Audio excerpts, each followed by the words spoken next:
I think it would be fun to starting these shows.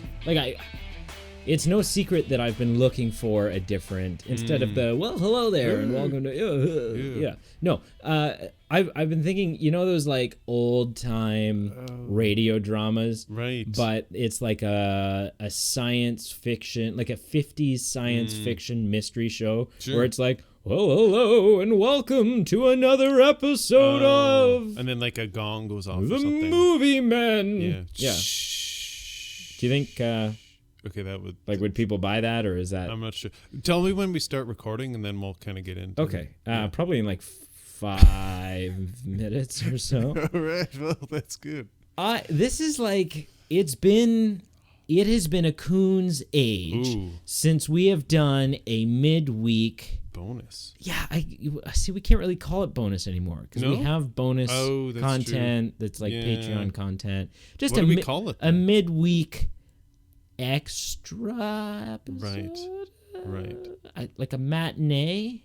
Yeah, I don't know. I'm trying to do a quick scroll. I don't even remember the last live, or not live, but like Far From Home. Was that Spider-Man Far From Home was the last one that we went to see in the theater. Seriously? Yeah, it was forever ago. Oh man, because we've only done 3. We've done 3. Story. We've done Toy Story. Wait, when was Lion King? Was Lion King before or after? I think after Far From Home. I think after. Anyway, so we've. Oh wow, it's been a long time. So there's a big movie in the cinemas right now. Trolls 3. Yeah. I think it's just the second one. Oh, sorry. Yeah, felt like they're not quite there yet. Yeah. Joker. Yeah. Not the Joker. Just Joker. Just Joker. Yeah. A little film. Well, starring Joaquin Phoenix. There's a lot of people in this. I didn't realize how many. I only recognize 2. No, that's not true. That can't I be think true. I recognize. Search your feelings. Okay, so anyways, we're going to talk about Joker. Yeah. This movie's still in the theaters. Yes. Yep. But we're going to talk about spoilers ahoy. Mm-hmm. We're going to talk about this film as if you were just sitting watching it with us right now. Yeah. If you were kicking the seats behind us. Exactly. Yeah. If you like spoilers, then you've come to the right place. Yeah. If you don't like spoilers, you haven't seen the film, pause this. Go online. Yeah. You don't even need to stand, there's no box office websites. Just go to a website. Right. Is what I'm trying to say. Yeah. Buy your ticket right now. And, see this film. Yeah. I don't want to say that. I don't want to recommend this film. No. Yet. But no. Before we get into that, some super minor housekeeping. Yeah. And Pete's the guy to. Sorry. Let's introduce ourselves. Yeah, it's been a while since we've. So this is Pete. Hi, I'm Pete. And I am the number one movie man alphabetically. Oh, that's actually true. Brady. Both first and last name. Both first and last. Yeah. In school, I was always top of the attendance sheet. They'd always call because it's my last name starts with A. Right. So on this planet, anyways, on this planet. So yeah. So housekeeping. Yeah. Check us out. Podbean, iTunes, Spotify. You can check us out pretty much anywhere you listen to podcasts. Yeah. And then follow us. We're on Twitter, Facebook, Instagram. And you can fax us at what's our? Don't fax us anymore. Sorry. 555-1111. Yeah. Yeah. Just the main Facebook, Twitter, Instagram. Also, drum roll. Which one? Oh, that drum roll. Yeah. Yeah. About. We have an announcement. So we have this little thing called Patreon. Yep. Follow us on Patreon. Of course. Support us on Patreon. Yep. There's so much good. We do bonus content. Yep. Extra voting. For pretty much every episode. We're not going to do one for this episode, but all of our our weekly show, there's usually at least half an hour's worth of bonus content tagged on to the end. And that's a pretty sweet deal because you can obtain that rich goodness for the low price of $1 absolutely a month. But if you're in our fourth tier, the highest, which is $10 a month. Yep. You get up until this point. You get the bonus content. Yes. You get a increased voting power. Yep. You get a shout out on the show every month. Every month, we'll say you by name. We will say, "Hey, Joe, man, thanks." Yeah.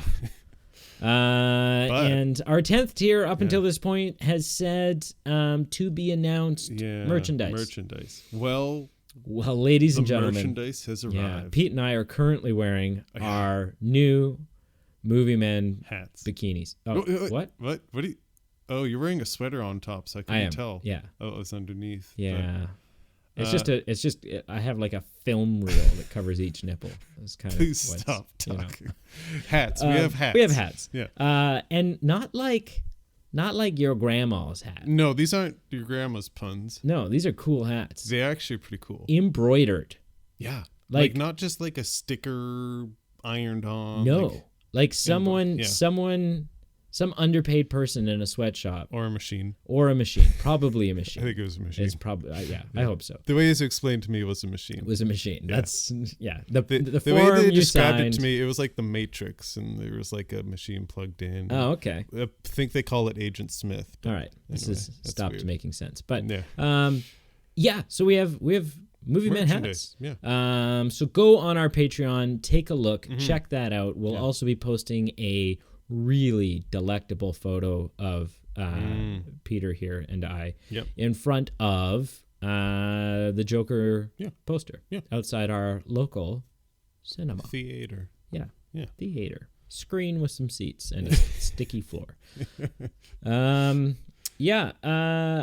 wanted to say one other thing. So one other thing.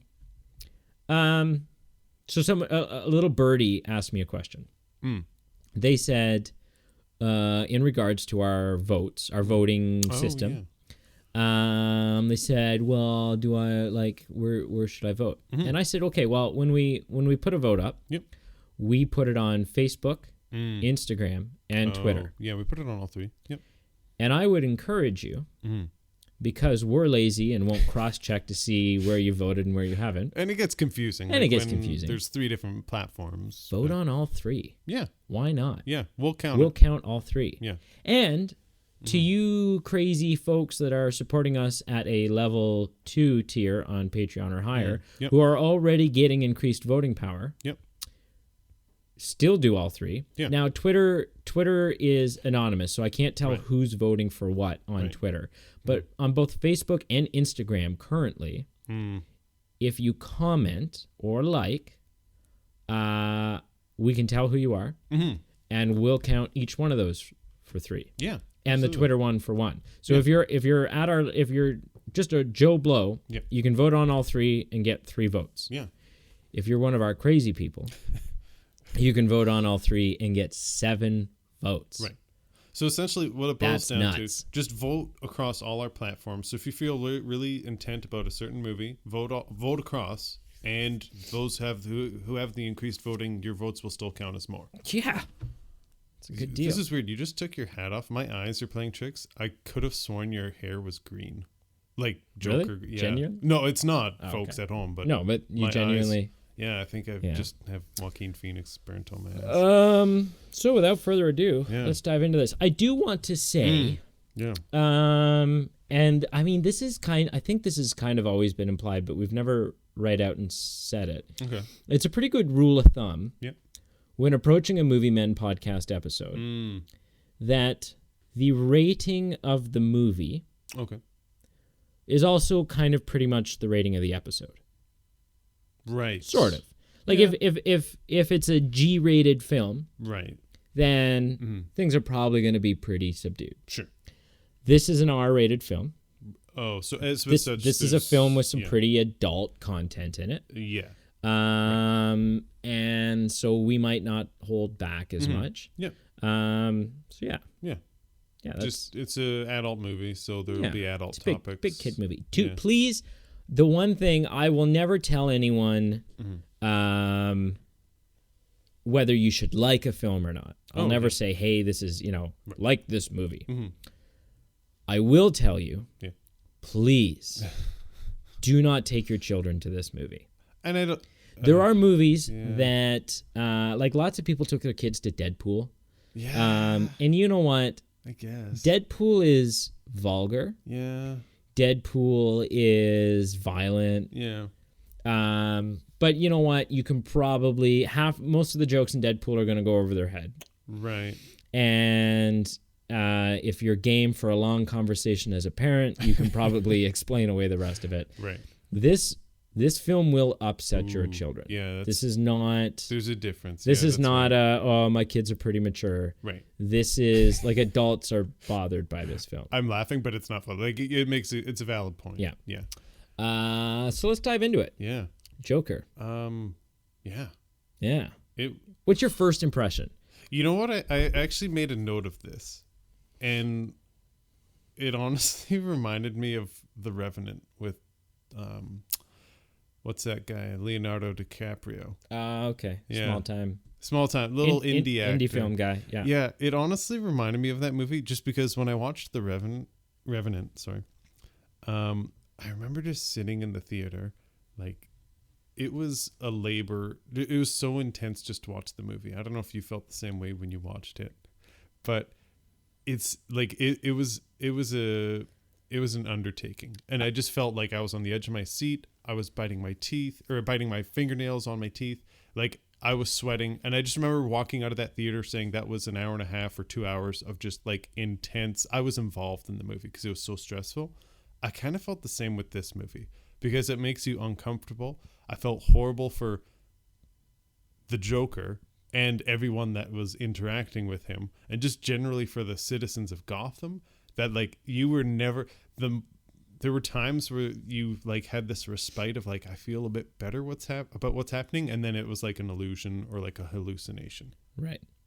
Well, I've never seen The Revenant. Oh, really? So I'll have to keep that in mind. That whole analogy was very poetic. Oh, man. But I have no idea what you're talking about. Okay, I'm making a note of this for someday when it's going to get recommended. What was your thoughts? Initially? Or overall? Overall? I like my review for this film is a positive review. And actually, just to as a footnote, for those who don't know Brady, like, you're a huge Batman universe. I'm a big Batman, like, Gotham. That is you guy. Yeah, for sure.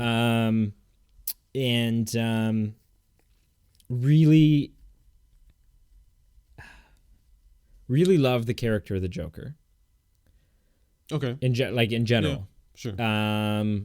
Really like Mark Hamill's voiceover work with the Joker. Like, most of Mark Hamill's portrayal of Joker, specifically from the Arkham Batman video games. Right. Really like that Joker. Okay. Enjoy Jack Nicholson. Right. You know what? I feel like I could learn to love Jared Leto. Or learn to like him. Yep.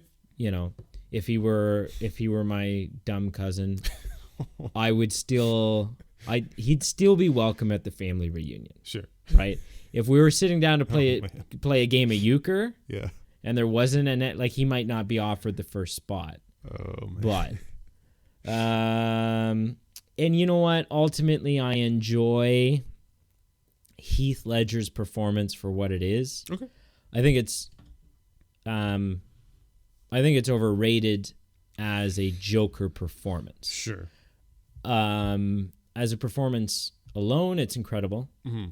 As the Joker, he just missed some of the points to me that were the fundamental points that I like to see in a Joker. Right? Yeah. Not that he wasn't, like, he's an incredible Joker for millions of people. Of course. And to me, completely serviceable, just not really for me. Didn't hit cross all the T's. Yeah, and I mean, Christopher Nolan's Dark Knight trilogy kind of missed for me as a whole anyways. Okay. For a bunch of reasons. We'll get into that some other time. Yeah.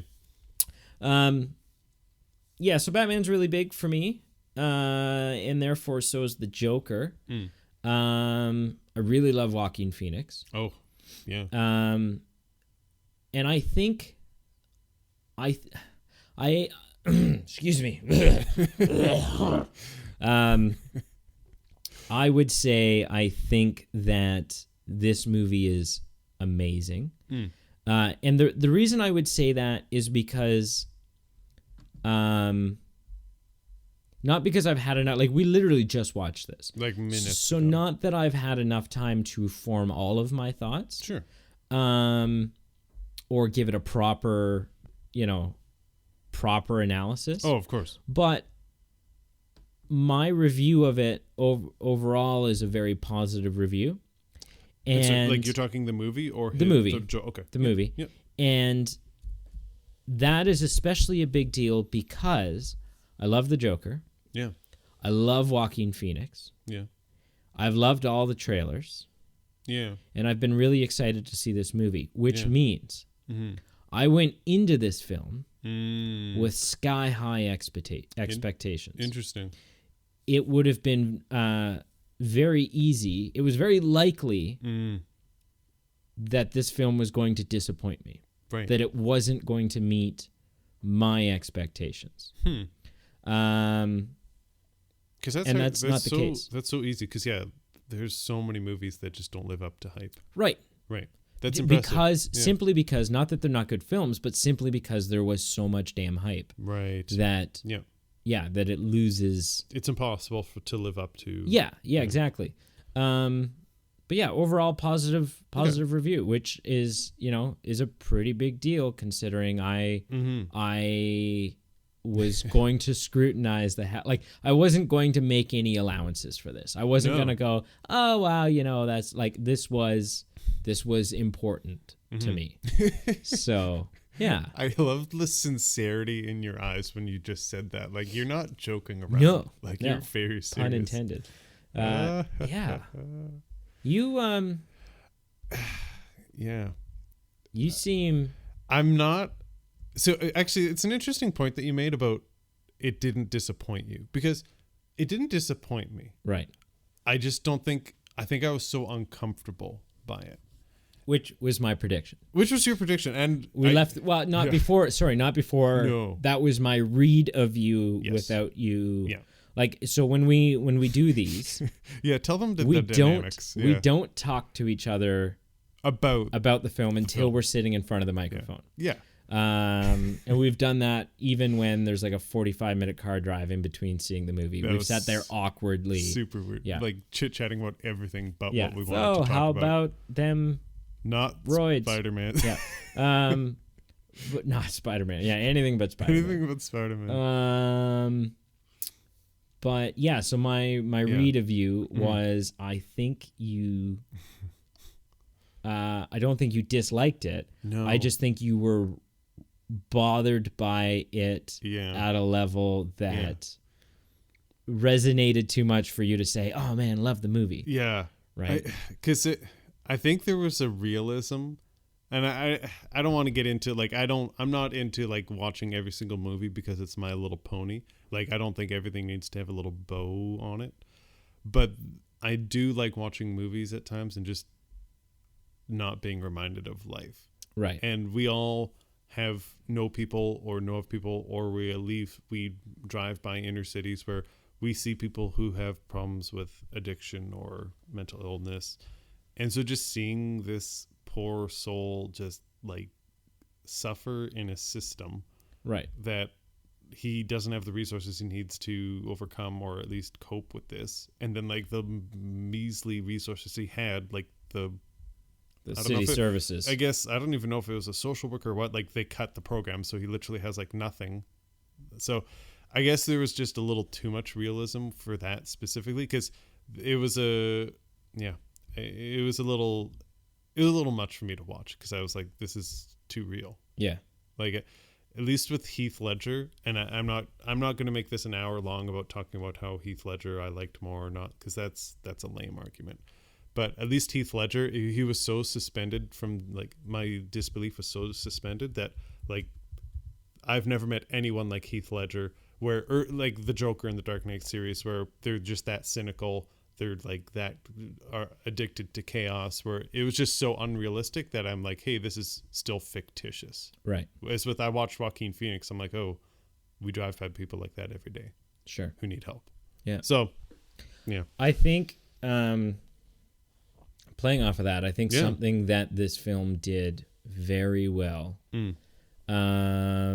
is it didn't, like, the Joker, certain renditions of the Joker have sometimes been, they ask you to sort of suspend disbelief. Yeah. Right? Any of the timelines that involve falling into a vat of acid and that being what... Right? Yeah.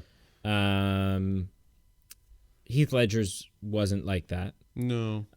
But they've always asked you to sort of assume that the Joker is this manic, very happy,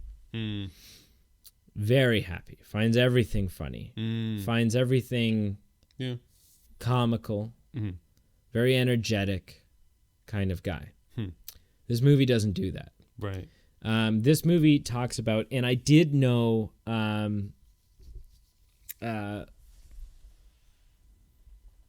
that this movie did this. I'd watched an interview about Joaquin Phoenix talking about how he prepared for the role. Oh, I'm not aware of any of that. And he talked about, and I didn't know that they were going to make this a part of the film, that this was going to be an actual affliction of Arthur Fleck's. But they call it the easy to pronounce version is PBA, or pseudobulbar effect. I'm probably butchering that. I apologize. No. Or emotional incontinence. Is a type of emotional disturbance characterized by uncontrollable episodes of crying and or laughing or other emotional displays. And it can often be brought on by trauma or excitement or whatever, right? So you could be really, really sad, really upset, and you could start laughing. Likewise, you'd be super happy. There's nothing wrong. Right. And you cry, and you can't help it. You just start crying. And just like that, you'll stop. Right. And so Joaquin Phoenix said that he had watched videos on the internet of people who suffer from this. And so naturally, the next thing I did was look that up and watch those videos. And it's tough. Oh, yeah. It's really hard to watch. And evident of the fact that Joaquin Phoenix's portrayal in this film is exactly what I saw in those videos, which was hard to watch. Was this laughing but not wanting to laugh, and evident that he wasn't always wanting to laugh, and would laugh and then gag from laughing. And kind of stop and try to compose himself, but ultimately lapsed back into another fit of laughing. Right. So that I thought was really so deep, because most of the time you think of the Joker as someone who laughs a lot. Right. Everything makes him laugh. He's always laughing. Yeah. Controllably, and like other series. Just in general, he's always laughing. Sure. This time around, 95% of the time that he's laughing, it's because he's hurting. Yeah. And while I'm watching that, while I'm thinking about that, I'm applying that to Joker as a character, and it added so much more dimension, so much more depth, that Joker is a broken man. Yes, very much so. And that was just so it made it easier for me to buy into the character of Joker, because otherwise it's like, well, yeah, your typical garden variety psychopath who just laughs and everything, and he's just crazy. But this was like, no, this was grounded in a real medical condition. Interesting. Other than like schizophrenia or split personality disorder or whatever, right? Sure. Pick something. Yeah.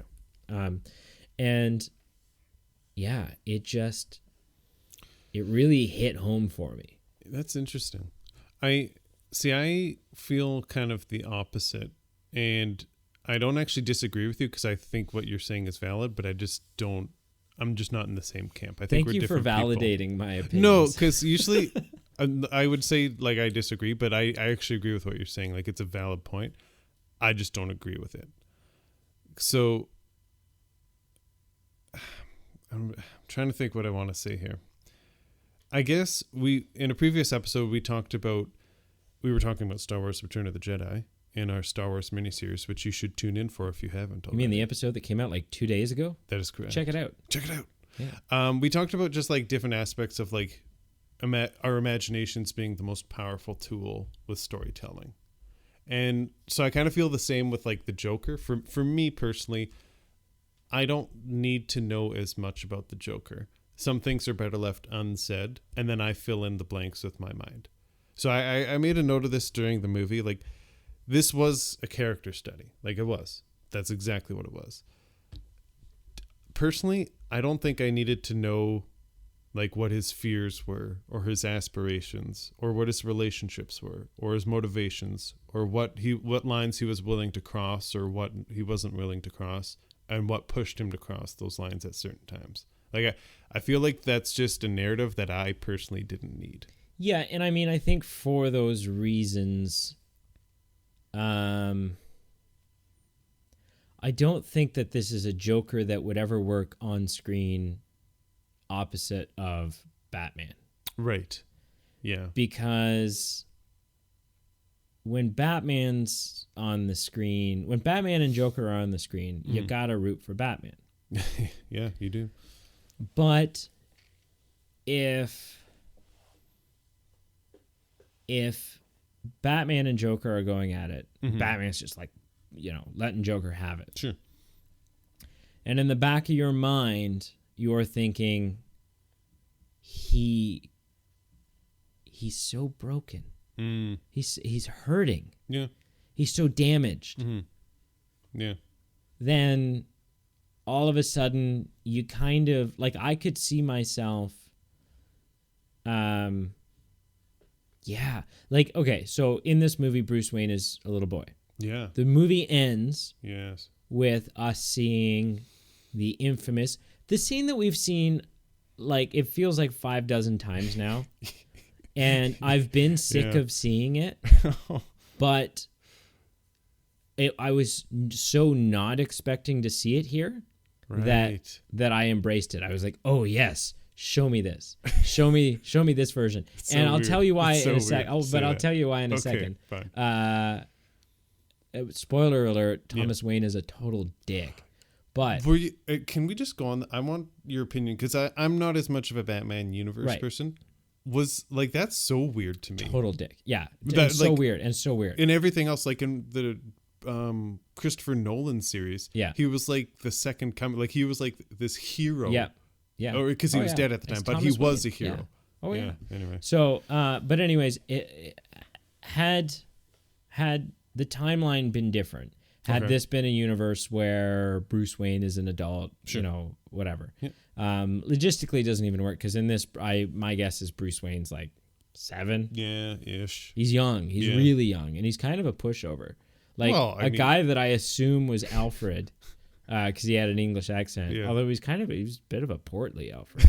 Anyways, is getting his ass whooped. Like, he's having things handed to him. He's getting choked. Sure. Right? Yeah, Alfred is. And Bruce isn't even like, oh, Alfred, are you all right? Dude, he's like 7. I know, but anyways, so I feel like what the heck would have you done? I feel like 7? One of those people who get really bent out of shape about, that's not my president.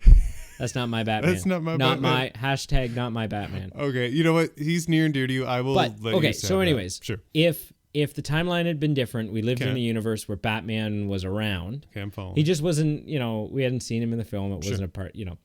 If at the end of this film, after everything we'd seen, Batman showed up, dropped, rappelled down into the street, and starts punching Joker. I'm not wearing hockey pants.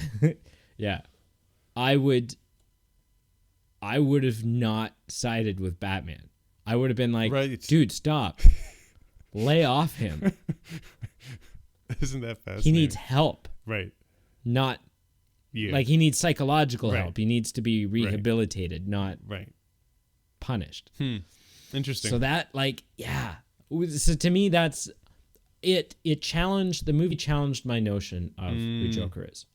Can I just go on a bit of a rabbit hole question? Sure. And then do you want to talk about Thomas Wayne, or have you learned everything you need to learn? I'm just we can talk about that right now. Like, is this the only portrayal of him as a jerk? Like in all the Batmans? In all of the Batmans, I haven't read all of the Batmans, so I don't know. But every single one. I haven't. Like, there's so much. There's a comic where it's like an alternate universe thing where Bruce dies in the alley. Right. And to avenge his son's death, Thomas Wayne becomes Batman. Like there's literally every conceivable version that you could possibly. Yeah.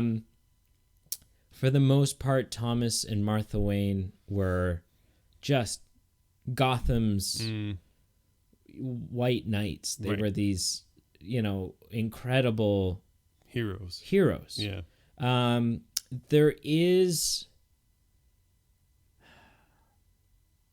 There's one, the Telltale Batman video game series. Yep. Sorry if I'm going to spoil a part of this for any of our listeners and for Pete. It's really good game. Okay. But in that, it turns out that Thomas and Martha Wayne were gangsters. That they did some their rise to wealth and where they got all their, it wasn't super legitimate money. And that's like a real, but that was a fun story plot point because it's a real crisis for Bruce. He's like, man, everything, I've based who I am and what I do off protecting their legacy. And that legacy is a lie and, all of this. And then so he struggles with is there any point in being Batman? Right. But no, this Thomas Wayne was a total ass. And I tried asking myself, is he an ass, or am I just seeing it that way because I'm looking through the eyes of Joker? Am I supposed to see him as an ass? I wondered that too. And upon further analysis, upon further review, no, he's just he's just the worst. He's just a hot dog. He's just a jerk. He was awful. He was. He punches Joker in the face, but not even Joker, just punches Arthur Fleck in the face. And when he's interviewed on the TV, he's like, I know there's millions of starving people in Gotham, but those poor 3 white dudes, man, they're getting a bad, who's looking out for the white people? And the starving people in Gotham, I'm your only hope. Yeah. Elect me, I'll save you. It took me longer than I'd like to admit to realize that he was a jerk. Because I'm just so used to him being the White Knight of Gotham, that I just kind of wasn't really listening to him. Didn't want it to be so.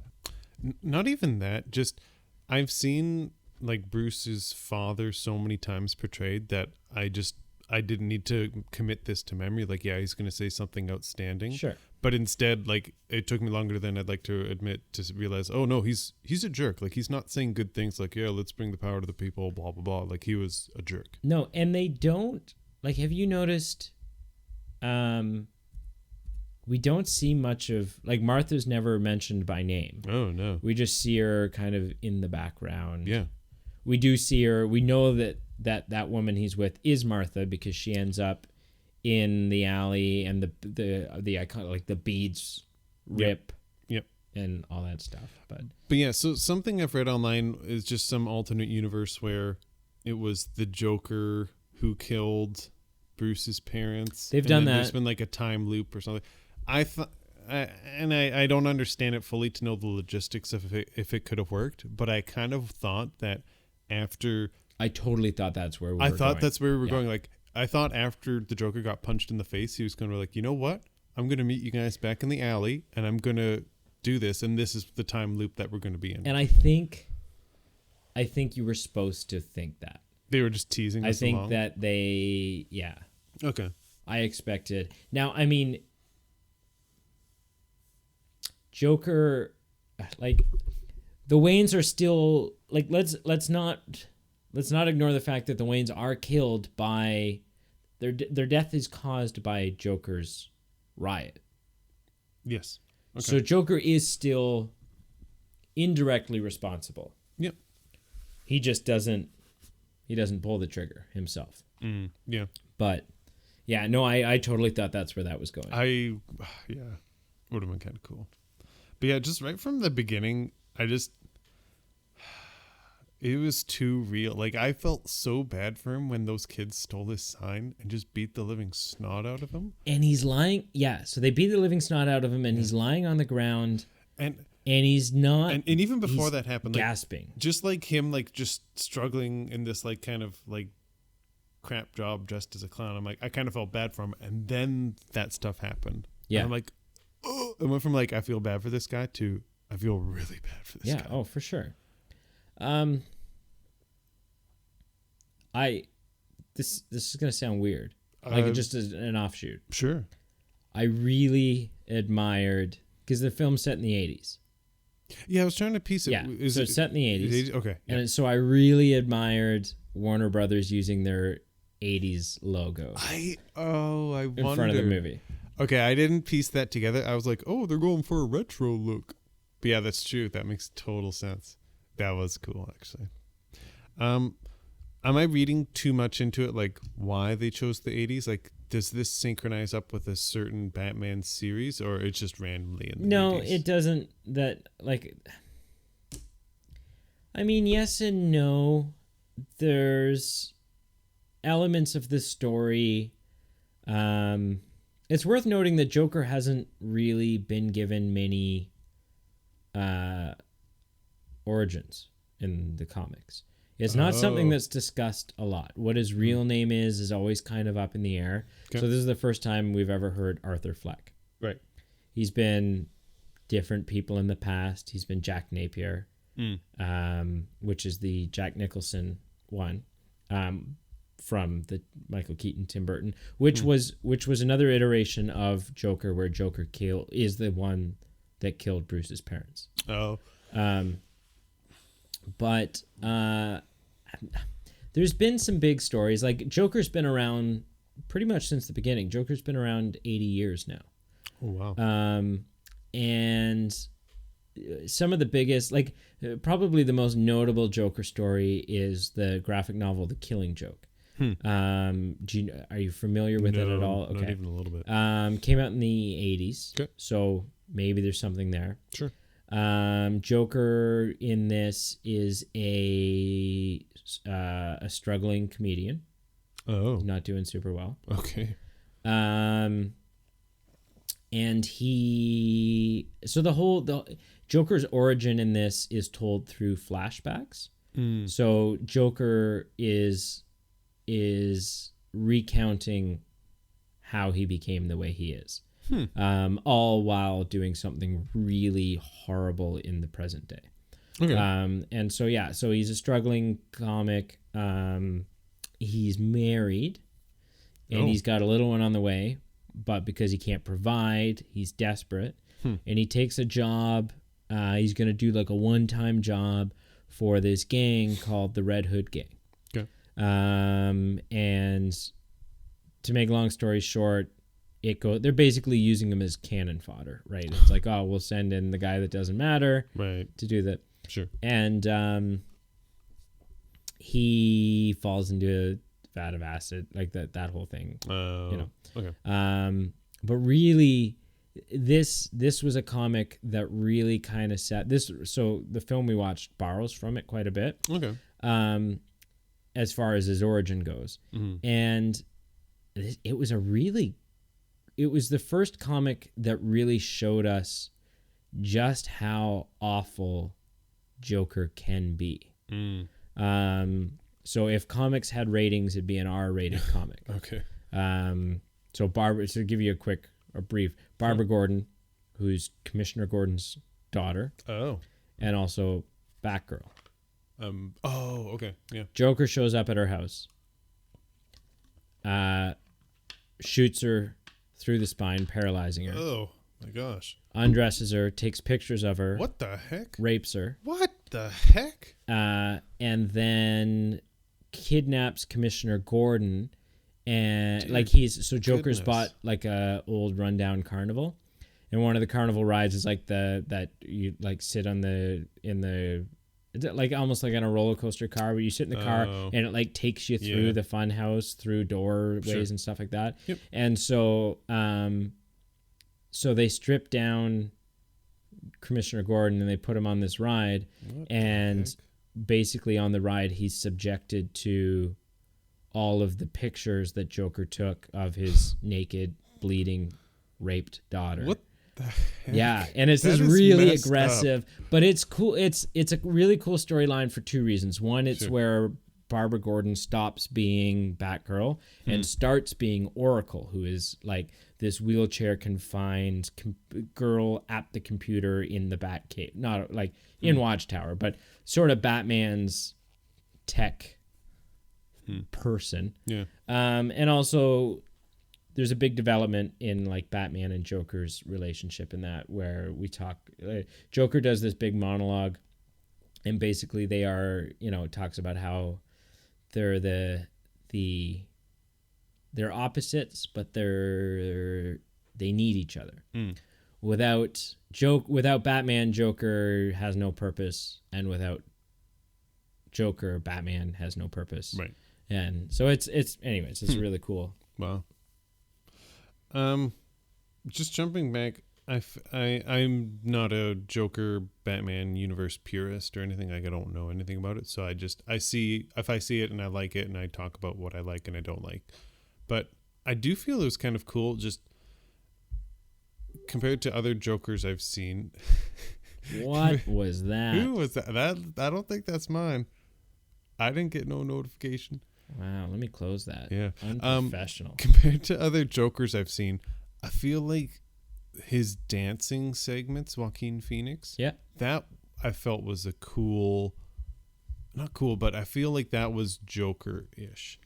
As far as like Heath Ledger was a nutbag, but like he was just still just kind of just a human being. Like this guy, you could just see him, like he was just letting his emotions kind of ooze out and like his personality ooze out. I don't know how else to describe it other than personality and emotions. Like I guess maybe his sorrow, and he would just kind of like flow and kind of just go with the flow. And I don't know. I felt that was kind of like an interesting touch that I assume maybe the purists like, maybe they hate it. I don't know. That just seems more of a Joker thing, like kind of like with the cackling and laughing, just kind of like dancing around and just being. Is that so? Is there a question? There is zero question. Oh, okay. I'm just saying I thought that was interesting. Yeah. Yeah. Part of what I don't love about Heath Ledger's Joker is that he lacks, in my opinion, sort of the flamboyant theatricalness of Joker, which I think the dancing is. Yeah, and that's what. That's a good point. Yeah, so that's way to articulate. That's a good point. Thank you. I am in college now. Yeah, I am now an educated man. Yeah, man. Yeah. Okay. Random point number 16 here. Also, just when I was talking about like a character study, like I don't even know how I feel about this. Like there's still scenes of like before he found out the truth about his mother, just those caregiver scenes where he was like bathing her and making her food. I was like, oh my gosh, I feel so much even more emotion for this guy. Like just those specific scenes, I was like, what are they doing with this? Like he's supposed, I don't know. I don't know how I'm supposed to feel about this. Which before we discover the truth about his mother being schizophrenic and all this stuff, making up some things, I had totally bought into everything, and I'm like, oh my god, you drank the Kool-Aid. Thomas is Joker's dad. Yeah, Joker is Batman's brother. Yeah. Oh my, like I was, and it fits too because just with the way they portrayed Thomas, like he was kind of a dink. Sure. So I believed him. Like, yeah, he seemed maybe. like, he had an affair. Yeah, absolutely. Yeah. He seemed like that greasy Scumball. It's not even a word. That's what I'm going with it. That blew my mind. Yeah. Another moment that was similar where they kind of pull the wall over your eyes. Or they give you, they make you believe one thing and then really you find out another. Sure. Is Arthur Fleck's love interest in this movie. Oh, yes. Where there's a girl down the hall. Yes. And you see they're in several scenes together. He kisses her. After his first murder, he's like, he's got this adrenaline and he just goes and he like plants kisses one on her. Just someone reciprocates his attention. Yeah. Like in a good way. And not only does someone reciprocate his attention, but like as the news is coming out about the murder that he's done, who he's killed. Not that it's him, but just that there's this masked vigilante, for lack of a better word. It's kind of ironic. Well, that's true, actually. But she makes a comment about, I think he's a hero. I think those, and he's just like, wow. She justifies, or like someone appreciates me. Yeah. That's like, I forgot about that. And that was such a moment. That moment and the smile that Oscar deserving Joaquin Phoenix, by the way, makes the smile that he gives in that moment was such a like you get me. You understand. Yeah. Me. And just validates and that's so like there's no way with someone like Arthur Fleck and all of his everything about him, there's no way that he could turn from that. Right. That was something like he was always going to embrace that arms wide open. Anyways, we reach a very dramatic point in the film. He finds out about his mommy being cuckoo.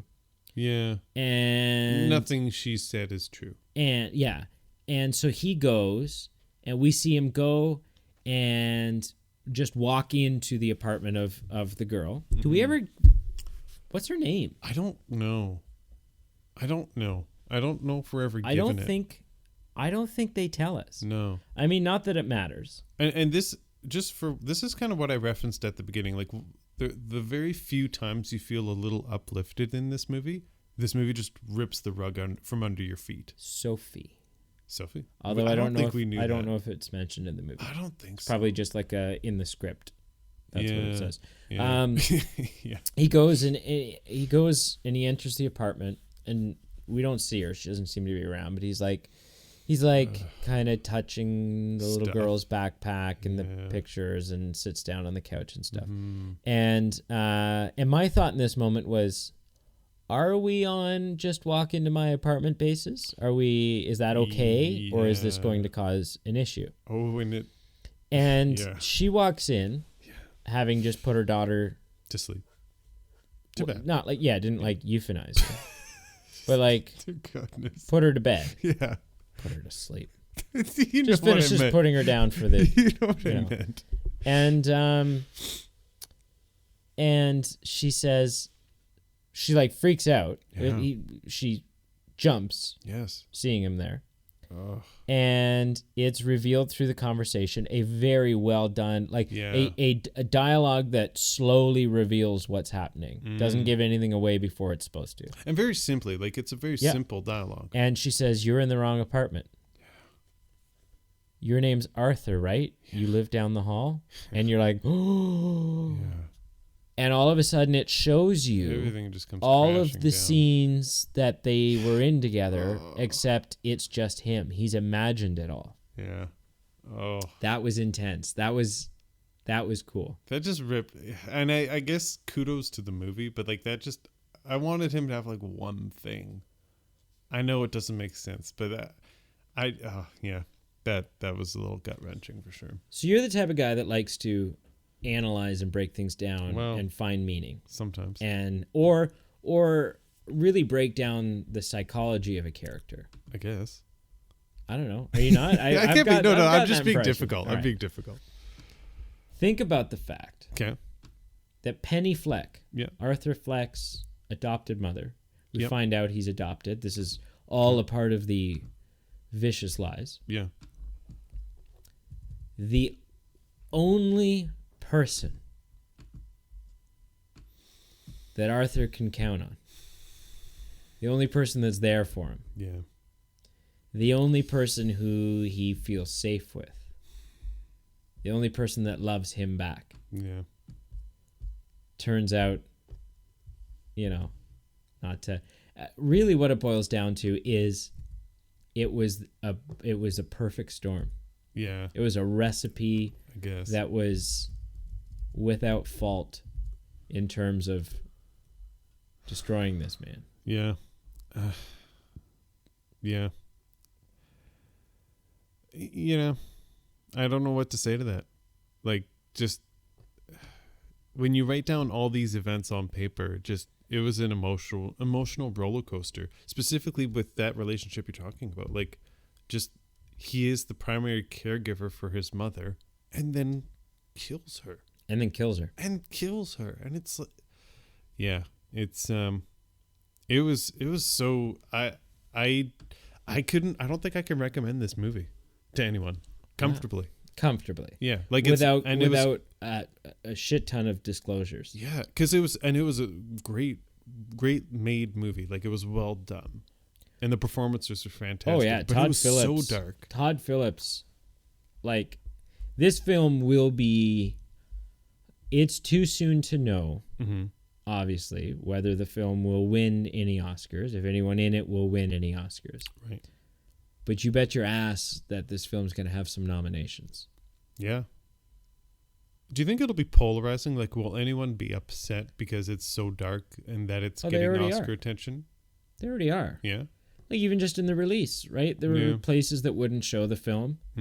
All this talk about how it was glorifying violence. Yeah. Which I don't think it does. No, it doesn't. It doesn't glorify it, no. I don't think at any point do you look at Arthur's life no. and think to yourself, no, this looks fun. That's who I want to be. See, and this is a good point. Like, any movie that comes out, and I'm just going to pick on, say, The Expendables, that's where we should have a conversation about violence being glorified. Oh, yeah. But a movie like this, you could make an argument that this is a better movie for society because it's not glorifying it. And it's just such a horrifying movie. I think this film has potential to create awareness about mental illness. Yeah, potentially. About what happens when society beats down an individual. When people are forgotten, slip through the cracks. When people slip through the cracks. Marginalized. Yeah. Yeah. For sure. I'm trying to just see what else I wrote down here. I'm trying to wipe away the tears. There's a couple things that I thought were very Joker. Yeah. That were very, to me, spot on. Went, yes, that's a Joker moment. Okay. One is when his two old co-workers, Gary and Randall, come to visit him. Yes. Because the death of his mother, and he's like, they're like, hey, we're here to.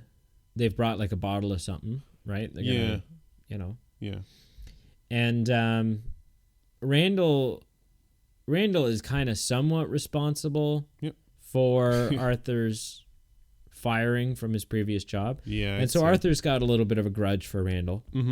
I thought it was a little strange that Randall showed up at the apartment just because they don't end on great terms. He kind of says, hey, Randall's the one that gave me the gun. Yep. But whatever. And Joker brutally murders. Brutally murders Randall. And essentially thanks Gary, who witnesses the whole thing. Horrifyingly. Yeah. He thanks Gary for being the only person that he could ever really was nice to him. Yeah. Yeah. Gives him a kiss on the head. unlocks the door and lets him go. Yeah, I think wasn't one of the reasons Randall came was because I think he was getting a little nervous because it was his gun that was used. So he was there. Wanted to say like, the detectives were asking questions. Yeah, yeah. But yeah, I get what you're saying. But yeah, Joker's complete disregard for trying to cover things up. The complete disregard for, well, he might go tell someone. Right? Just this. And you really do, this film has a very measurable progression. Because early in the film, Arthur would have been paranoid about consequences and all this stuff. So he really, this present of Joker really unravels one very decisive layer at a time. Right. And I feel like just you're talking about a progression. There's even like a moral progression of what we're made comfortable with at the beginning. Like at the beginning when he murders those... Actually, I'm not even going to call it murder. He's self-defense. He's in self-defense. He kills 3 people because he was getting attacked. Maybe, I would say he self-defenses against 2 of them. Okay. I will buy that. One he guns down pretty... He hunts him. He didn't need to do that. You're right. But I guess morally, or like at least when I'm watching that, I didn't feel as bad when those things occurred. And then just progressively just things escalate to the point where we talked about like he killed his one and only like human being that reciprocates attention to him. Yeah, man, this movie aced making me feel uncomfortable. Do you think you'll ever watch it again? Well, it's funny you do that because as we're talking, I'm filling out my like score. Yeah. And I'm going through my scales, and there's certain things that I'm giving like the max score, like plot, character development, soundtrack. Like they're all getting max scores. Yeah. But there's certain things that are getting zeros. So like, how comfortable was I doing this viewing? 0. Rewatchability, 0. So like there's certain things, and even enjoyment, I'm giving it about like a 1 out of 10 out of 2. Like each thing, it's complicated. I'll explain it to you someday. What? The enjoyment, I either give something a 0, a 1, or a 2. So a 2 is like absolutely, 1 is a maybe, 0 is no, and then I average it out to be out of 10, just like a percentage. Oh, okay. But anyway, that's confusing. The point of this is not to get confused in this. It's just saying there's certain things that I ranked well because it was a well-made movie, and there's certain things that I'm just tanking because I probably won't watch this again. A very well-made movie, some very artistic shots. Yeah. I am a broke college student. Sure. And I will buy this on Blu-ray when it comes out. Yep. I will spend money I don't have to spend to own this movie. Now, yeah. And I'm uncomfortable by it, made uncomfortable by it. Sure. And maybe this makes me a psychopath, but that's part of what I enjoyed about it. Okay. Yeah. I liked being challenged like that. I liked... Right. Yeah. I liked just... Because it wasn't... There wasn't anything in this film. Mm-hmm. Like the Saw movies make me uncomfortable. Sure, as they should. And everything in the Saw movies make me feel uncomfortable because it's unnecessary, unlikely, and over the top. Right. Yeah. This movie made me feel uncomfortable because it was all plausible. Yeah. Nothing was unnecessary. Nothing was there just for the sake of being there. No. This was wake up society. Yeah. This is a guy. Yeah. Who needs help, and no one's helping him. That's interesting. Because, yeah, this does have a lot of ramifications unlike other Joker movies. Like, there is a lot of meat on this bone that's very applicable. And I think that's one... It stands aside. Do you know anything about, like, will there be... Is this like a standalone movie? How does... I'm just wondering just how that works. Officially, it is a standalone film. Okay. All right. Officially, Todd Phillips has said first of all, that this Joker will never meet a Batman. Okay. Yeah. We'll never see that happen. That'll never happen on screen. Okay. Joaquin Phoenix notoriously hates sequels, won't do sequels. Which is the reason why, like, Joaquin Phoenix came very close to playing Doctor Strange in the MCU. Really? Yeah. But would have to sign on to do several films. Right. And so he ultimately turned that down. Okay. The official word is that this is a standalone film. Okay. And that they're not going to make any sequels. Okay. However, Joaquin Phoenix has gone on record talking about how much he loves this role, how much he loves this character.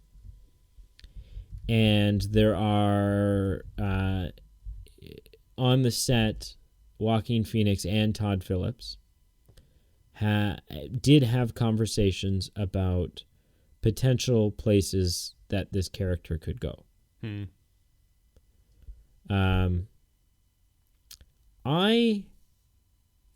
I don't know if this movie ended leaving me wanting more. Sure. Yeah. Because really, it's only in the last 15 minutes of the movie that he's even in the getup. Right. Yeah. That he is Joker. The rest was like the journey to get there. Yeah. Yeah. And really the most exciting moments for me were when the talk show that he's on ends. He shoots Robert De Niro through his stupid face. Not that Robert De Niro is stupid, but his character was kind of in cahoots with Thomas Wayne when it comes to being a dick.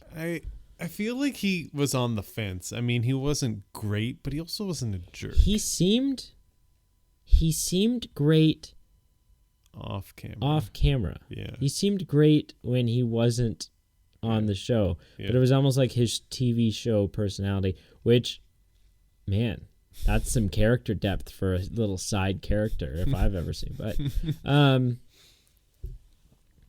the really exciting part of this movie is after all that, when he's in, like, sort of in the police car forward. Even though he doesn't have any lines there.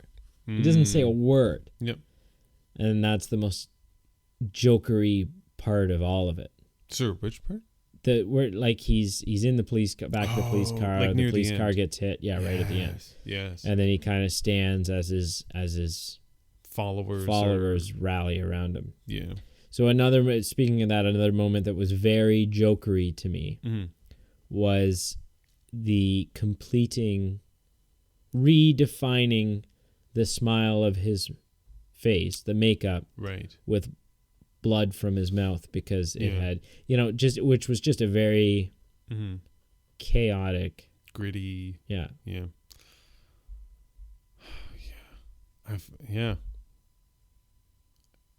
I can't remember another movie that's made me feel so uncomfortable. The Revenant just comes to mind. And ironically, I'm curious if because The Revenant was what got Leo his Oscar finally. And I'm wondering if this will finally get Joaquin Phoenix his Oscar. Does he not have an Oscar for anything? He does not. He has 3 nominations for Gladiator, Walk the Line, and The Master. Man, he's pathetic. He's... What? Get yourself an Oscar. Hey. Like, yeah. Shit or get off the pot. Yeah. I'm kidding. Yeah, I know you are. Yeah. You love you some Joaquin Phoenix. Just some Joaquin. Joking. I see what you're doing there. No, I'm just trying to say it phonetically. Yeah. The movie's not without fault. Yeah. Okay. I thought. I'm not entirely sure what it was about it. Sure. and it's something that I'll be paying close attention to my second viewing. But Joker's actual TV show appearance didn't quite land properly for me for some reason, and I don't know why. I just thought the Joker seemed really awkward and weird. Which, I mean, I get, like, he's, you know, I get it. I get he's awkward and he's the Joker. Sure. But just in a way that didn't feel like that's you know what they were going for. And maybe it was. Yeah. Right? But that it just felt like there was the only moment in the film that felt like awkward dialogue back and forth. It's weird because I can only think of good things to say about this movie, considering like I don't like this movie. But, so is that, so I've said my review is a positive review. Yeah. Will you go on record and say that you are giving Joker a negative review? Yeah, I think so. It's a well-made movie, but I'm having trouble separating my thoughts on the making of the movie and how I feel about, like, how my soul feels about the movie. And I can't really discern, because I think they're just two separate answers. But overall, like, if I had to sum it into yes, yay, nay, I'd probably say nay. All right, scale of 1 to 10. Hit me with your... I think it was like 7.2. 7.2? Yeah. That's high. Yeah. 7.2 is high for a movie that you're going to say you're giving a negative review to. I know. And with my ranking scale, like, that 7.2 means it was worth the price of admission, and that's just what I did. Like, I don't regret paying money to see it in theaters, even though I'm saying I didn't like the movie. Like, I regret all the money I spent, but I did enjoy the movie. I regret spending $4.25 on a medium soft drink. Oh, yeah, but I had a headache going into it, and I was like, I need some fluids. Something I liked was just, I don't know, there was some symbolism, and it was kind of reversed, so maybe it wasn't even intentional, but just throughout the whole movie, every time he'd be climbing those, like, really intimidating stairs to his apartment, and it wasn't that at the end of the movie he kind of not even graduated, but when he was the Joker, then he was kind of doing his vibrant dance, and it was a more colorfully lit scene. And I guess it was kind of reversed, because it wasn't that he finally at the end was at the top of these stairs, but he was at the bottom. And maybe that says something about his morality. Like, maybe even though he was broken free, like, he didn't actually rise, like the cream didn't rise to the top. I don't know. Well, yeah, and I was wondering, that because we knew that those stairs, we'd seen those stairs in the trailers. Yeah. And him kind of dancing down them. You sent me a GIF of it the other day. Did I? Yeah. Yeah, I did. Yeah. And GIF. And GIF. Yeah, okay. Yeah. Don't start that war. Can of worms. Don't start it's a that GIF. war. Okay. And anyone out there that thinks it's GIF or Jeff. Jeff. Hi, I'm Jeff. Or Jioff. or anything other than GIF. Yeah. Shut up. You're wrong. And adopted. Whoa. Just like Arthur Fleck. That's okay. It's okay to be adopted. Yeah. See, I said adopted. You treated it like it was a... Who's really the criminal here? If you see someone being adopted as an insult. I don't... Yeah, that's true. You're on trial. I shouldn't have said that. No. Yeah. What was I saying? You were talking about the dancing GIF. Yeah, so he... Sorry. Wow. Was that anyways. Yeah. Yeah, we see him climbing the stairs earlier in the film. Yep. Very slow, very tiresome. Yeah.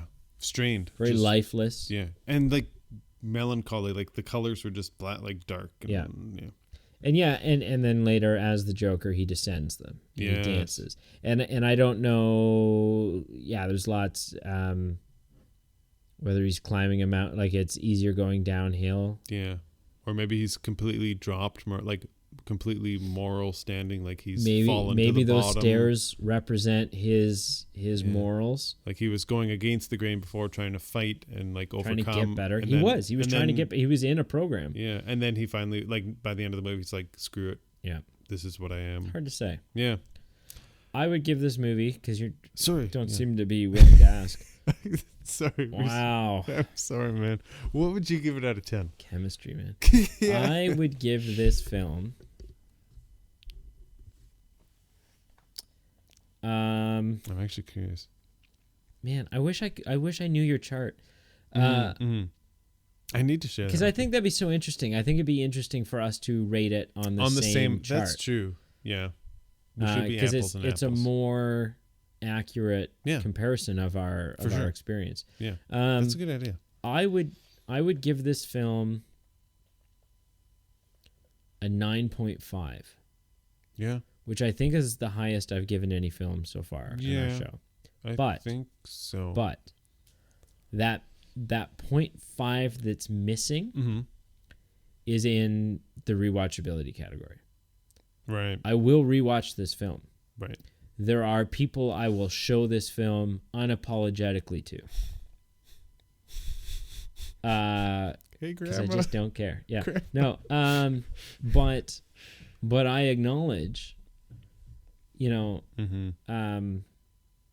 acknowledge that it's not an easy film to watch. No. It's not a fun movie. Mm-hmm. It's not. Yeah. No. It's a good movie. Yep. It's not a fun movie. No. And even there are certain movies that I will rewatch in anticipation. Like I can't wait till the staircase scene, or I can't wait till the jazz guitar scene, or whatever it is. When I was thinking about would I rewatch this movie, so many scenes came up that I'm like, no, I can't watch that again. Like I'll be like not actually nervous about it, but I'll be thinking about that scene the whole movie and be like, I don't feel like watching him kill his mother. Does your wife have any interest in this film at all? So before you were like, hey, let's go see it, I was like, would you go see it with me? And she was like, I will. She said yes, just as something to do, but because she loves you. Yeah, I don't know why. Support, I guess. I'll participate in your pathetic podcast. And then when you were like, hey, let's go, she's like, I think I'll stay at home. Okay. Because and for the same reasons as the whole world, they're like, it seems a little darker. So do you think if it ended up on Netflix, do you think she'd give it a go? No, I don't think so. No? I think, and if she did, I think partway through she'd be like, Oh, okay. Yeah. But and not that it's probably just for the darkness. If she did want to give it a go. Yeah. Would you go, peace out? Would you be like, no, you're on your own? No. This is your experience. No. You suffer. Now you're bringing into am I a good husband or not? The world wants to know. That's a really difficult question. It's got nothing to do with that. It's got to do with how dead set against seeing this film again. No, it's a good question. I'm okay. I guess there has to be some rules. So if it's tomorrow, I'd probably be like, no. Right. If it's next year, where I've had some therapy and some time to think about it, and the night terrors are over, then I'd probably be like, yeah, sure, I'll give it a review, a rewatch. Right. So I'd need some time. Okay, so one more question. Please. Say it's tomorrow. Okay. And no, let me finish. Yeah. Say it's tomorrow. Sure. And we're in the hospital. Okay. And the doctor comes out. You're sitting in the waiting room, very nervous. Sure. Very. Okay. Friends and family are there, and you. Sure. And, whoa. And the doctor comes out. Sure. And he goes, I just don't know if there's anything we can do. And he says, unless... No, that's too crazy. And my mom says, no, doctor, unless what? And he goes, no, it's too much of a long shot. It might not even work. It might not. It's.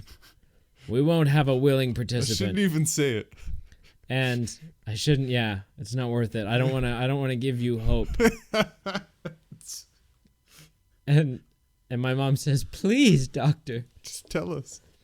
And the doctor says, I'm pretty sure he'll be absolutely fine if Pete sits and watches Joker twice on repeat. But it's just too crazy. It'll never happen. It's our only hope. Would you save me? Yeah, I would. Wow. Yeah. Not because I like you, just I don't really like you that much. All right. But I like me some Warner. No, I get what you're trying to get at. Like, do you absolutely? I'm not getting at anything. It's total bullshit what I just said. Oh, I thought you were trying to get like, how much would I not want to watch it? Oh, well, yeah, initially, but now you're just playing with. Now I'm just. Yeah. That was funny. I'm just harking on all the Grey's Anatomy fans out there. Oh, yeah, all 7 of you. But I would, if you were in the Actually, fun fact about Grey's Anatomy, there's more seasons of Grey's Anatomy 15. Than there are fans. 50. No, I'm just Oh, man. My girlfriend's really big into Grey's Anatomy, and anytime I walk past, I'm like, what are you doing there? Are you watching some more Grey's Lobotomy? Oh, Grey's Lobotomy, nice. Yeah, that's a good one. If roles were reversed and you were in the hospital, I would watch it twice. Thank you. I was actually not sure what you were going to say. Because I enjoy the film. Oh, yeah, there it is. You surviving would be a total bonus. Icing on the cake. It happens. All I'm saying is you don't have to worry. Either way, you're going to make it. Either way, you'll be fine. Well, with that insurance in mind, wow. Yeah. So, because this is a midweek, funky, funktastic. Yeah, we're not saying bonus. It's just an unplanned episode. I don't know. This might go back to we gotta rework the marketing around our bonus content on Patreon. I think. Sure. Right now it's like linked to an episode, and I don't think it needs to be. Not necessarily. No. Yeah, we'll figure that out. Mm-hmm. But anyways, that means that we are also not going to recommend anything to each other or talk about what we've watched just because not enough time has passed. Nope. But this coming Sunday, this Sunday, 2 men, 1 genre. 3 witches. Why are you looking at me like that? 3 witches. Like the 2 men thing got you kind of. Well, it just was weird. Yeah. Yeah. No, it wasn't. No. 3 witches. And a cat. Hocus Pocus comes to the Movie Men channel. Yeah. Fun story about that voice. Okay. And I don't know. Sunday. I've done it better in the past. Good like for the you. movie voiceover thing. Thanks, man. That was very condescending. No, that was so. I didn't mean it that way. I used to be better at that. Good for you, man. That's cute. I'll give you a cookie before you leave. I've got some raisins. Yeah. What was I saying? About that voice. So one time at the youth group, nice. We were showing a movie for the night. Oh, cool. And we showed the movie Soul Surfer. Oh, the girl loses her arm. Right. Like it gets bit. A true story. The surfer gets her. Anyways. Yeah. So as we're queuing the movie up, cool. I'm in the back of the youth room with a wireless mic, right? And they're like queuing it up, and I'm like, this summer, 1 girl, 1 arm, 1 epic movie, starring Anna Sophia Robb, so brutal, Dennis Quaid, Is he in that movie? Hunt. Dennis Quaid plays the. Is it Dennis Quaid? Yeah. Am I thinking of the right guy? No. Who plays the dad in like every damn movie ever? If it's like a low budget movie about a teenager and or a dog, right? He's the dad, and he doesn't actually play any other guys. Is that him? That's the guy I'm thinking of. Yeah, that's him. Because Randy Quaid is Cousin Eddie from National Lampoons. Right. Randy Quaid is Dennis Quaid just different. Is an outlier. He plays like a psychopath in some horror movie in like one. Okay. And then the rest he plays dads and dog lovers. Also, I really like Jason Bateman. Side note, we're not even talking about Joker anymore. Side note, cool. I really like Jason Bateman. Sure. Who is it? Like, do you think Jerry O'Connell just you're looking at me like Google Jerry O'Connell. Yep. Do you think he just had like a botched I want to look like Jason Bateman surgery? Because why do you say that? There's definitely some movies. There's definitely a list of movies where I couldn't tell you which one of the two it was that was in it. I guess. Maybe you're in videos. He definitely. Yeah. I don't know. Maybe I'm crazy. Okay, I just like Googled it, and there was like 16 pictures of him, and then like one of Tom Cruise mixed in. I'm not sure what the dealio with that was. I'll tell you what the dealio is. Tom Cruise getting into things that don't concern him. You know something else that Tom Cruise is in that doesn't concern him? What? The movie industry. That's a burn. Oh! Can I ask you a question? You can try. I will. I might not answer. You know what I don't understand? Oh, can I guess? Oh, sorry, that wasn't the question. So can I ask this 2 questions? That was the first one. All right. So you just explained like was it Jerry O'Connell? Jerry O'Connell. And Jason Bateman. I don't see it, but I can get they're very similar. 2 names, both with J's. Yeah, and it looks kind of similar. I don't get the people. So there's a movie called The Departed. That'd be a great. Sorry. I don't get in Canada, we just had an election, and I'm thinking like for an election campaign platform, that's your slogan. I don't get the people. Waste my time. Vote me. Yeah. Isn't that Bruce Wayne's father's platform? Yeah. I don't have time for the people. But vote for me. But vote for me. Anyway, my point is, I was talking to someone who watched The Departed. Have you seen it? It stars like Alec Baldwin, Leonardo DiCaprio, Matt Damon. No, I have not. And so the point of this discussion I had with a person was like, hey, I don't get, like, I had trouble following this movie because Leonardo DiCaprio and Matt Damon look so similar. I got their 2 characters confused. And I said, are you kidding me? Leonardo DiCaprio and Matt Damon? Yeah. Exactly. What? Now, this was like mid-2000s Leonardo, so his face wasn't quite Jack Nicholson morphed. That's like Kathy Bates and Olivia Wilde. I'm with you. I don't see it. I told this person I'm not with you. I don't see it. But anyway. Alec Baldwin. Were we talking about Alec Baldwin somewhere? He's in that movie. Yeah. He's lost a lot of weight. I haven't seen him recently. Yeah, he's like how's he doing? Super skinny. He's good. He's busy. Well, he's busy. Yeah, he's losing weight. He hasn't made it out golfing in a while, and that's I got to come down on him about that. So because he owes me a stogie. Okay. That's a cigar. That's not you. You made a face like it was some weird thing. I made no such face. Yeah. Sorry. Okay. Do you want any? Should we wrap it up, or do you want any half butt trivia? Oh, if you have trivia, it's very half butt. So okay. just I don't know what that half butt. So to explain to that's so PG. Yeah, half butt. This is an R-rated episode. I'm not going to say it. Just for the people. Half anus. Go for it. No, man. That's weird. We weren't originally anticipating recording this episode tonight, so that's why I don't have a whole lot. One thing. This isn't a trivia question, but this stuck out to me in this episode. The character who played Joker's mom. Mm-hmm. This is the second, not movie, but the second character she's portrayed that has a son that's obsessed with a TV character. So she played Barney Stinson's mother in How I Met Your Mother. Okay. And he was totally obsessed and thought that Bob Barker was his dad. Yeah. So there were so many ties to that specific connection. Is this true or false? No, I'm just stating that when I watched the Joker tonight, I couldn't not think of How I Met Your Mother. True or false? This is the first live-action Batman-related film to be given a certified R rating. Ooh. Hang on. Yeah, for sure. That feels like a trick question. I'm hanging on to the table. Batman related. Yeah. And obviously, like, Batman wasn't in this movie, obviously. Batman universe, I guess you could say. Batman universe. False. Wait. What was the question? What was the wording of the question? This is the first live action Okay, with an R rating. So live action. Live action, I'm going to say true.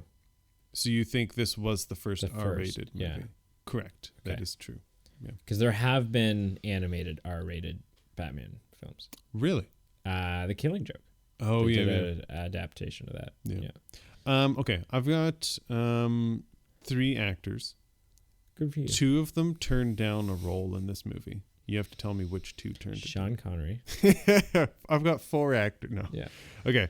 Viggo Mortensen, Ooh. Alec Baldwin, and Sean Bean.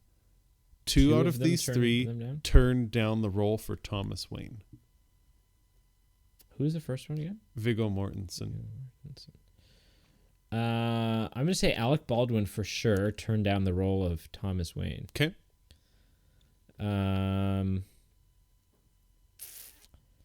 The other two are a toss-up. Yeah. Viggo Mortensen and who? Sean Bean. Sean Bean. Boromir. I'm going to go with Viggo Mortensen. Correct. Yeah, you nailed it. Those two both turned down the role. I guess I don't have specific. Well, Alec Baldwin is apparently for conflict, like scheduling reasons, and I'm assuming Viggo Mortensen was like, "I'm not playing that." I'm dink. not doing that, man. But what were they for? Both for Thomas Wayne? Yep. Yeah. Yeah. Yeah. I could totally see. I totally see Alec Baldwin. Oh yeah, Viggo Mortensen. I'm not sure. That's a very different. Yeah, but Alec Baldwin for sure. Just this isn't. I'm not going to ask this as a question, but I just want to point this similarity. In Gladiator, starring Joaquin Phoenix, he also murders a parent by choking them with a pillow. But in that case, it was his father. I'm glad you didn't ask that because I haven't seen Gladiator. Oh, well. Yeah, that's twist. A travesty. I haven't seen Gladiator, Braveheart, Troy, either of the 300 movies. Ugh. You're not missing out. No, but any Roman gladiator. Right. That period. Not that Braveheart is. Braveheart's like haggis and stuff. But that he never says that once. No. Replace haggis with freedom. Freedom. There you go. Right. Isn't it like they can take... He does like a Aragorn speech at the beginning. Yeah. And then they flip their kilts at people. And the day may come, but it is not this day. Today we fight. Yeah. I think this might be the last one. Okay. So, what's his first name? Arthur. No, not the one I was looking for. Todd. Brett Cullen, who Okay. played Bruce's father. Right. What Christopher Nolan Batman movie did he star in? He was in... Oh, shoot. It was either... He's a congressman. Yeah. And it was either in Dark Knight or Dark Knight Rises. I'm going to go with Dark Knight Rises. Yep. You nailed it. Yeah. You got it. He was Congressman Gilly. Yeah. So who also was kind of a dink. So he played a dink in both Batman in Gotham, movies. He's a dink. Pretty much. Yeah. I did like this version of Gotham. I did. Did? Yeah. Yeah. I don't like... That's another part of, to me, Christopher Nolan's Batman universe. His Gotham isn't Gotham. It's like Chicago. Replace Chicago with Detroit. Or whatever. Yeah. Right? Yeah. Like, it's not... The whole thing's supposed to be... That whole trilogy is supposed to be like, really based on reality and totally plausible. But it deviates from that. I feel like Christopher Nolan didn't even know what he wanted Gotham to be. Because in the... Or the trilogy. That... Preach. Yeah. I feel like I might get them confused. One of them, it was really futuristic. Then one was totally modern day. And I was like, dude, this is totally different flavors. Like, make up your mind. Dark Knight Rises is pretty futuristic. Yeah. Yeah. Yeah. I'm going to wrap this up with, I like Heath Ledger's Joker more. but I'm... That's fine. And I know everyone's going to say this. Yeah, and I'm not saying it for the same reason. Because there's everyone that says you can't replace Heath Ledger. He's just a gold standard of the Joker. I'm not saying that because Joaquin Phoenix was actually really good. Just overall, incredible performance. Incredible. Yeah. Just I think it comes down to I enjoyed The Dark Knight, and I will watch The Dark Knight like every year. So it has just because I'm more comfortable with it. Just because I'm more comfortable with it, I think I enjoyed it more. Sure. And yeah. That's what it boils down to. Yeah, that's fine. Yeah. I like that. I'm going to wrap this up with a bow. With a bow. Yeah. Wow. Gonna make it all nice. Do you have a shout out? Who are you shouting out to? Ooh, I feel like we have so many guests on the show now that we don't actually get to give shout outs anymore. I do have a shout out. All right. I'd like to give one to Quinn Regnaris. Me too. That's so weird. That is crazy. Weird. That's who you're going to give your shout out to. I'm going to give it to him for two reasons. Okay. One, he's just kind of a cool guy. Are you looking at my notes? Yeah. That's literally what you put. Yeah, Quinn, cool guy. And the second, it's like bullet point for him. What were you going to say for the second point? The big donation that he made to my private Swiss bank account. He's also like a student, so he's just see that's the image that us students want you to have people to think. The second I was going to say he just celebrated a birthday, so his own. Amongst others, I think he celebrated his neighbor's birthday. How old are you, Quinn? Do you know? I'd probably say like 23. Okay, there 22. was a suffix there. I didn't know it was like 20. Yeah, I had to think. I was doing the period math. Or what's 22 probably. 22 to 23. Well, happy birthday. Sorry about missing it because it was like a week ago or so. That's fine. Depending on where we air. No, I'm early. I'm like 355 days early. Unless we've got like a leap year coming up. All right. Leap years confuse me. Yeah. Do you want to give a shout out? I don't, but I will. Cool. That's ouch. Okay. I mean, it'll take me a second to think about, who do I know that would enjoy the Joker? Ooh. Who do I know that would like this film? Yeah. This film. I'm gonna give a shout out to really, you know what? This shout out is not based on anyone. This shout out is based on someone who I don't think currently watches the show, but I'd like them to watch or listen to the show. Yeah. So this is a guilty shout out. Okay. But do I know this person? No, I hope not. Oh. I hope this isn't someone, Continue. But Matt. You know who you are, Matt. No, Matt Watsky. No clue. Is a great guy. Yeah. Fantastic guy. Nice. I was at his wedding. Oh. He was at my birthday. What? And now he's in my podcast. Wow. Our podcast, sorry. Sometimes I lay myself all over the table here. Oiled up. That's weird. Yeah, it is. But until next time, yeah, I am really grateful for all of you. Yeah. And thanks for listening. And this is the Movie Men Podcast. Yeah. I was gonna get you to say your name, but that's... Oh, I'm sorry. No, you can't say it now.